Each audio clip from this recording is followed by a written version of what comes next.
نبی سرکار کے دربار میں ایک صحابی رسول حاضر ہوا، عرض کرنے لگا: آقا یا رسول اللہ صلی اللہ علیہ وسلم، میرے لیے دعا فرمائیں کہ میں مالدار ہو جاؤں، میرے ہاتھ کی سخاوت بھی بڑھ جائے اور میرے ہاتھ میں مال بھی زیادہ آ جائے۔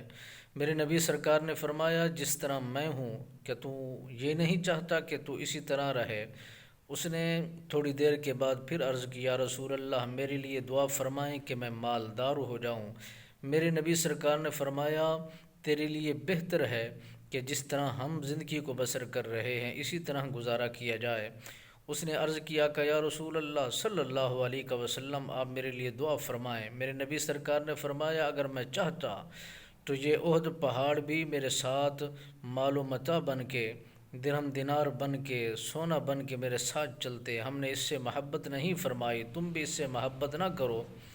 تو اس نے عرض کی: یا رسول اللہ، میرے لیے مالدار ہونے کی دعا فرما دیجئے۔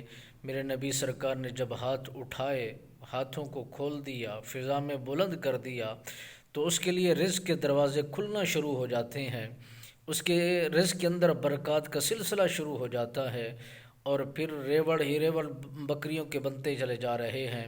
کوئی مدینہ کی کوئی ایسی جگہ نہیں تھی، مدینہ کی کوئی ایسی گھڑی نہیں تھی، اور مدینہ کے اندر کوئی ایسی دھرتی نہیں تھی، ایسا حصہ نہیں تھا جہاں پر اس جوان کا ریوڑ نہیں ہویا کرتا تھا۔ جنگلوں میں بھی اسی کے ریوڑ تھے، اور گھروں میں بھی اسی کا مال تھا، گلیوں میں بھی اسی کا مال تھا، اور اتنا مالدار بن گیا کہ اسے عبادت کرنے کا وقت نہیں ملتا تھا، نبی کے دربار میں آنے کا موقع بھی نہیں ملتا تھا، سارا سارا دن اپنے مال میں رہا کرتا تھا۔